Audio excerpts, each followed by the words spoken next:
Hello. I want to tell you a little story. And this is a story about how the new Brilliant Minds website came into being. Now, of course, I realise by the time you're watching this, it may no longer be all that new. However, at the time that I'm telling you this, it's relatively recent that the latest design of the website has been launched on the world. And it's taken us a while to get there. Part of the reason for that is that I decided to take a different approach. I was thinking about the message that I wanted to give the world about what we do and how we do it.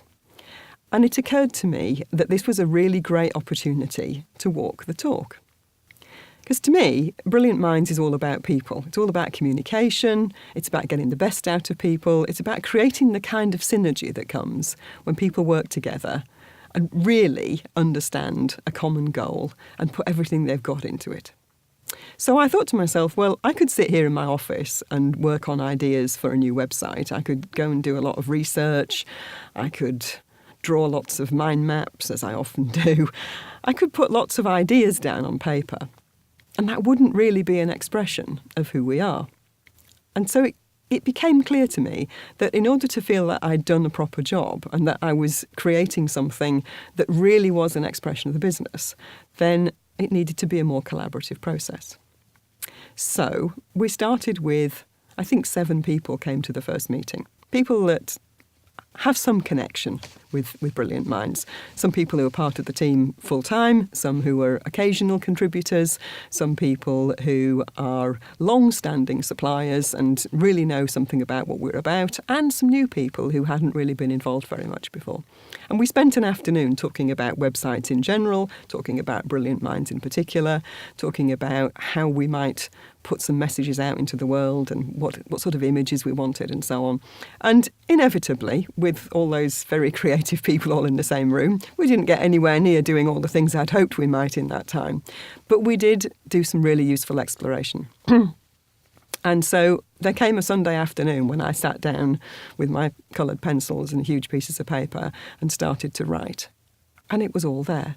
Because those conversations that we'd had crystallised some things in my mind and I was able to put things into words that previously I'd struggled to really pin down as concepts.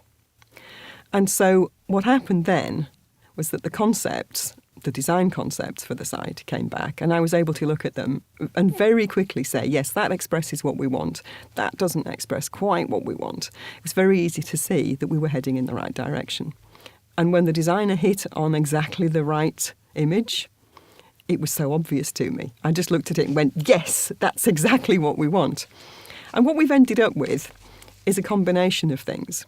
It blends together a kind of hand-drawn style with some very high quality, really great photographs. And I was very insistent that I didn't want any stock photographs on this website because Brilliant Minds is about real people. It's about getting people doing things to the best of their ability, having fun, creating new relationships, creating, well, whatever it's important to them to create, really, but making a contribution to the world in some way. And so I thought, if I can't have photographs of real people doing real things, I don't want any photographs at all here because I want people to be able to look at it and say, yes, that looks real. And it doesn't just look real, it is real.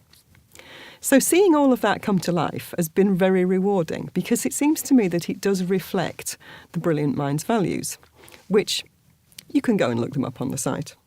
But the one that I think is most important in this context is the idea of connectedness. It's the idea that we are all connected to each other, we can all learn from each other, and ultimately, we're all better off interacting with each other than trying to do something on their own.